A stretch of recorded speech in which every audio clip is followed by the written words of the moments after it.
Ayan po mga kabida, sa magandang oras po sa lahat. Welcome po sa aking channel. Nako po, eto, magbigay lang po tayo ng reaction po, mga kabida. Dito ho sa naging pahayag po ni Pangulong Ferdinand Bongbong Marcos po, hindi na raw ilalabas po mga kabida at isa publiko po, ito kung resulta po ng investigasyon ng Independent Commission for Infrastructure o ICI po, mga kabida.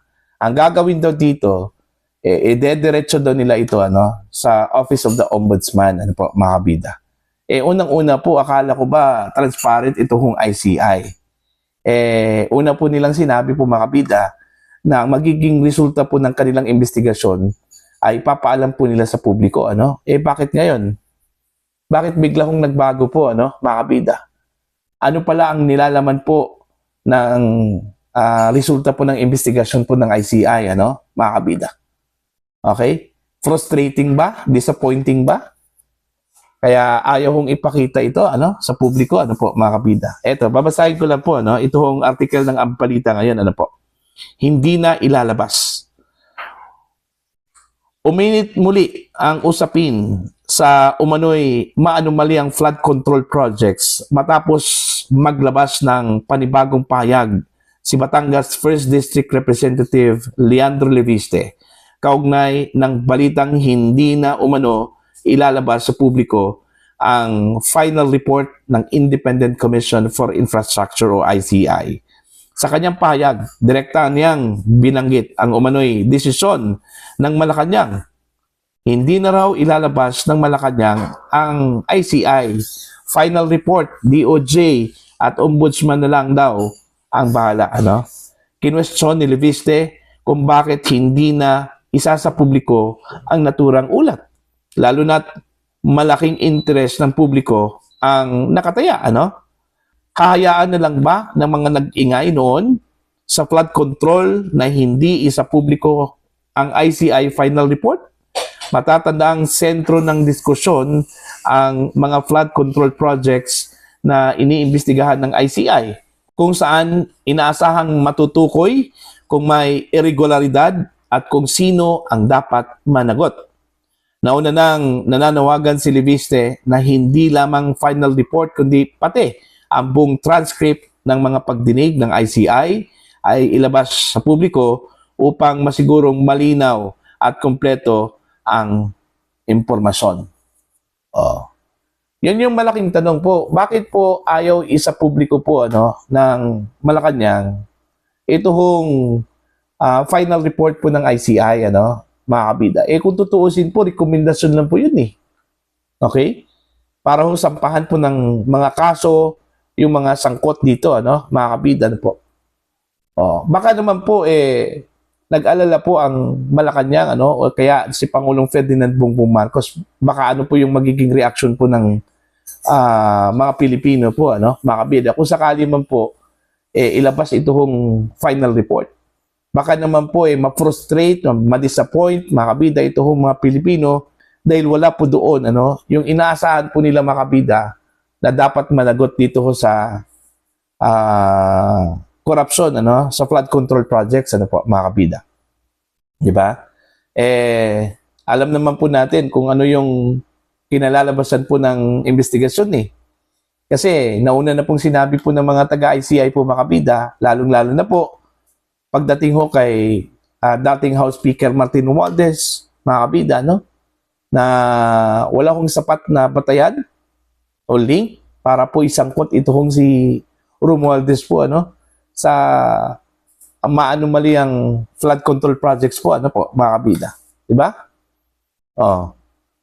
Bakit hindi po isa publiko Kung gusto nila po ng transparency, kung gusto po nila mga kabida na yung malaman po ng publiko ang bawat detalye po doon ho sa resulta po ng investigasyon, dapat isa publiko po nila yon.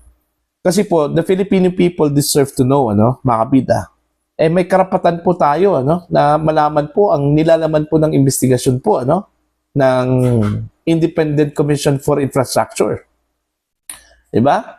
Hanggang ending ba, questionable pa rin ito kung ICI, mga kabida. Nung pag-umpisa po ng ICI, questionable na po. Okay? Hanggang kalagitnaan po, questionable pa rin. pati ba ito hong ending, questionable pa rin mga kabida, no?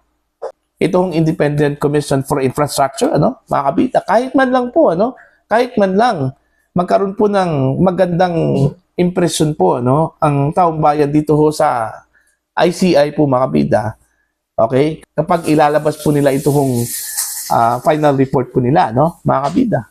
Di ba? Tatatak yun sa isip po ng mga Pilipino na hindi ho bias ito hong ICI. Okay? Na transparent ito hong ICI po, ano? Kahit man lang doon, mga kabida. Wala eh. Pati final report, ipinagdamot po, ano, mga kabida sa publiko. Kasi po, ang mahalaga doon, mga kabida, ano po ang nilalaman ng investigasyon ng ICI? Sino po ang kanilang inirekomendang kakasuhan po, mga kabida? Ganun lang po yun eh. Alright? May mga personalidad ba, mga kabida, na inaasahan po ng publiko na isinangkot nila doon ho sa investigasyon, ano, mga kabida, at sasampahan ng kaso? Mga ganun na mga tanong, ano, na gusto kong malaman po ng publiko po, mga kabida, dito ho sa pagpapalabas po ng final report ng investigasyon po ng Independent Commission for Infrastructure. Pero parang hindi po pabor dito ang Malacanang ano, mga kabida. Okay? So wala ho tayong aasahan ho dito sa ICI. Total, inaasahan na po yan, ano, mga kabida, na wala hong tiwala po ang taong bayan po sa ICI. Okay? So this prove, mga kabida, no? So this proves, mga kabida, no, yung impression po ng taong bayan dito po sa ICI. Okay? Na malihim at saka yung kanilang investigasyon hindi patas, no? Yun yung impression na, hindi po sa akin yun eh. Yun yung impression po ng taong bayan, ano po, mga kabida. May pinoprotektahan, ano? See? Ako, duda po ako dito sa magiging impression po ng taong bayan, ano, mga kabida, sa desisyon ng Malacanang na hindi po isa publiko po ang resulta po ng investigasyon ng ICI. Alright? Kakaroon po ito ng hindi magandang impresyon po, ano, mga kabida. Alright? So, well, let's wait and see na lang po, ano. Kung ito po ay sasubmit po nila sa ombudsman, so doon na lang po tayo magtatanong sa ombudsman, ano. Kung sakali man po, pwede ho nilang ilabas yun, ano po, mga kabida. Pero I doubt pa rin kung ilalabas yan ng ombudsman, ano, mga kabida, ano po. Pero wala na ba tayong pwedeng maasahan dito sa investigasyon ng flood control projects, ano, mga kabida? Maliban po sa bigo po, mga kabida, ito hong mga investigador, ano, na alamin kung sino po yung mastermind at isangkot kung sino po yung mastermind, ano, mga kabida. Okay? Mawawala lang ba na parang bula yung trillions of pesos po, ano, na pera na ninakaw po ng mga kawatan po sa gobyerno, ano? Okay? Wala ba tayong aasahan po, mga kabida, na malaking isda na mananagot po dito ho sa nakawan po, ano, sa flood control projects, ano po, mga kabida. Alright? Please comment down. Sa mga hindi pa po subscribe po sa akin channel, please subscribe. Just click the subscribe button, click the notification bell, click all para updated po kayo, mga kabida, sa aking mga uploads. Maraming salamat po sa inyo lahat.